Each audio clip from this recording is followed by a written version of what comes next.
নমস্কার সবাইকে, সবাই কেমন আছেন? আমি তৃষ্ণা আপনাদের জন্য নিয়ে আসছি নতুন একটা রেসিপি। তো আজকে আমি আপনাদের রান্না করে দেখাবো হচ্ছে পাবদা মাছ দিয়ে সরিষা বাটা, সরিষা দিয়ে পাবদা মাছ, সোজা কথা সরিষা দিয়ে পাবদা মাছ। তো মাছটাকে আমি প্রথমে ভাজার জন্য লবণ আর হলুদ দিয়ে মেখে নেব। লবণ দেওয়ার পর দিয়ে দেব এখানে প্রয়োজন অনুযায়ী হলুদ। এবার এটাকে সুন্দর করে মেখে নেব।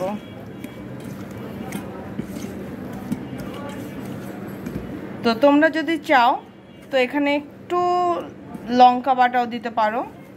আমরা এখানে লঙ্কা বাটা দেব না, কারণ আমার মার গ্যাস্ট্রিকের সমস্যা। তো ওনার এখানে শুকনো মরিচ বাটা দিলে ওনার মানে গ্যাসের সমস্যা হয়। তোমরা চাইলে কাঁচা মরিচের বাটাও দিতে পারো, ঠিক আছে? তো মাছটাকে আমি সুন্দর করে মেখে নিলাম। এখন আমি মাছটাকে ভেজে নেব। দেখো আমার কিন্তু কড়াইতে তেল গরম হয়ে গেছে। এখন আমি এর মধ্যে এক এক করে মাছগুলি দিয়ে দেব। একটু সাবধানে দিতে হবে।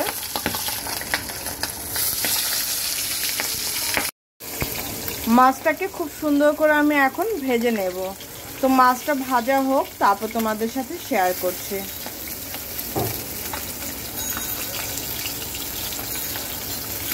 মাছগুলো ভাজা হয়ে গেছে, এখন আমি মাছগুলোকে তুলে নেব। মাছ ভাজা তেলের মধ্যে দিয়ে দেব একটা শুকনো তেজপাতা, দিয়ে দেব গোটা অল্প অল্প জিরা। জিরাটা যখন একটু ভাজা হয়ে যাবে তখন আমি এর মধ্যে দিয়ে দেব পেঁয়াজ কুচি।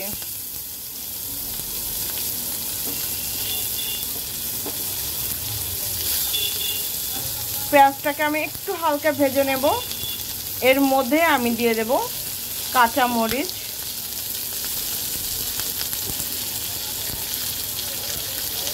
এবার এটাকে একটু ভেজে নেব।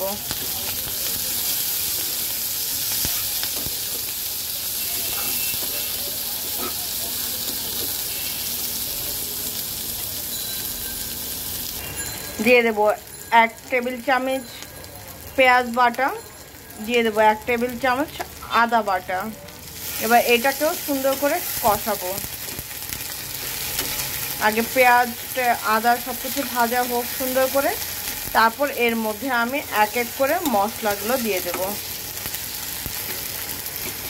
আর যারা আমার ভিডিওটি দেখছো, প্লিজ যদি পারো, যদি ভালো লাগে তাহলে সাবস্ক্রাইব করে দিও। আর পুরো ভিডিওটা টেনে না দেখে পুরো ভিডিওটা দেখো, আমার জন্য অনেক হেল্পফুল হবে, ঠিক আছে?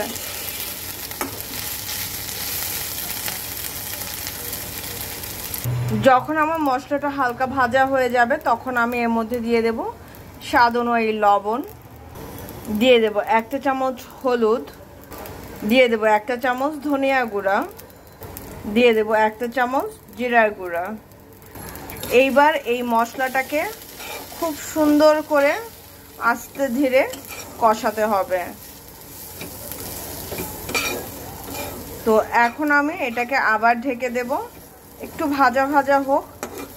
এর মশলা থেকেও কিন্তু তেল ছাড়বে। যখন ছাড়বে তখন আমি এর মধ্যে আবার একটু জল দিয়ে কষাবো, ঠিক আছে? তো এখন এটা হতে থাক। দেখো আমার কিন্তু খুব সুন্দর মতন কষানো হয়ে গেছে, ভাজা ভাজা হয়ে গেছে। এখন এর মধ্যে আমি একটু সামান্য জল দেব। এই আমি দিয়ে দিলাম সামান্য একটু জল। এটা দিয়ে আমি এখন কষাবো।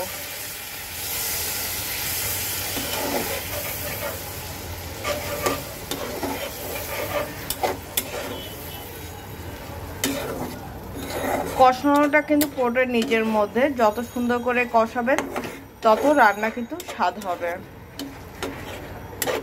কষানোর সময় অবশ্যই আপনার চুলার টেম্পারেচারটা লোতে রাখতে হবে। তো এখন আমি এটাকে ঢেকে দেব, মাঝখানে 2-1 বার নেড়ে দেব। দেখো আমার কিন্তু মশলাটা খুব সুন্দর মতন কষানো হয়ে গেছে। এখন আমি এখানে দিয়ে দেব ঝোলের জন্য জল। খুব বেশি ঝোল দেব না, কারণ এর মধ্যে কিন্তু আমার সরিষা বাটাও যাবে। যখন একটু বলক চলে আসবে তখন আমি মাছগুলি দিয়ে দেব। এখন একটা বলক আসুক, বলক আসলে আমি এর মধ্যে মাছগুলি ছেড়ে দেব। দেখো খুব সুন্দর মতন বলক চলে আসছে। এখন আমি এর মধ্যে দিয়ে দেব এক এক করে মাছগুলি।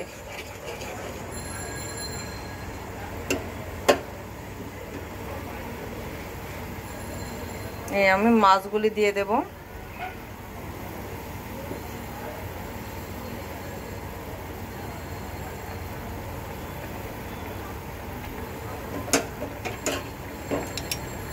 মাছটা দেওয়ার পর আমি মাছটাকে 2 মিনিট একটু জাল দেব। তারপর এর মধ্যে আমি দিয়ে দেব সরিষা বাটা। এই হচ্ছে সরিষা বাটা, কালো সরিষা বাটা। এখন আমি এটাকে দিয়ে দেব। তো আগে আমি প্রথমে দিয়ে দেই, তারপর হচ্ছে তোমাদের সাথে শেয়ার করছি, কারণ আমার এক হাতে ক্যামেরা, এক হাতে, কারণ আমি এটাকে ছেঁকে দেব। ঠিক আছে। আর এই হচ্ছে আমার তরকারির পজিশন। ঠিক এই রকম অবস্থা যখন হয়ে যাবে, হয়ে যাওয়ার ঠিক 3 থেকে 4 মিনিট আগে আপনি সরিষা বাটাটা দেবেন। যাদের হাতে তেতো হয় সেটা হবে না। ঠিক আছে। আর সরিষা খুব বেশি জাল করলে এমনিও তেতো হয়ে যায়। তো আমার কিন্তু তরকারি হয়ে গেছে, এর মধ্যে আর কোনো কিছু দেওয়া হবে না। এখন শুধু আমি সরিষাটা দেব। সরিষাটা দিয়ে 3 থেকে 4 মিনিট জাল করব। তবে আগে দেই, তারপর তোমাদের সাথে শেয়ার করছি। দেখো আমি কিন্তু সরিষা বাটাটাকে সুন্দর করে ছেঁকে নিয়েছি। ছেঁকে নেওয়ার পর এর মধ্যে আমি দিয়ে দিয়েছি। এখন আমি কিন্তু খুব বেশি আর নাড়বো না, মিনিমাম 3 থেকে 3 মিনিট আমি এটাকে জাল করব। জাল করলে আমার হয়ে যাবে সরিষা পাবদা। তো তোমরাও কি আমার মতন এরকম করে রান্না করো? অনেকে কাঁচা সরিষা তেল দেয় লাস্টে, আমি সেটা দেব না। আমার তরকারি কিন্তু হয়ে গেছে, শুধু লবণটা টেস্ট করব আর তোমাদের বলবো নামানোর আগে আদৌ কি ভালো হয়েছে কি খারাপ হয়েছে। কারণ লবণ টেস্ট করলে কিন্তু বোঝা যায় যে সেই জিনিসটা ভালো হলো নাকি খারাপ হলো। তো আমি এটাকে নামাই, 2-3 মিনিট জাল করি, তারপর নামানোর পর তোমাদের সাথে ফাইনাল লুকটা শেয়ার করছি। তো দেখো 2 থেকে 3 মিনিট হয়ে গেছে, আমার কিন্তু তরকারি হয়ে গেছে।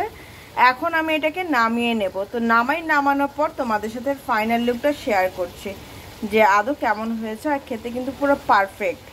ঠিক আছে। তো আমি নামানোর পর তোমাদের সাথে শেয়ার করছি। এই হচ্ছে আমার সরিষা পাবদা। কেমন রান্না করলাম অবশ্যই কিন্তু জানাতে ভুলবে না।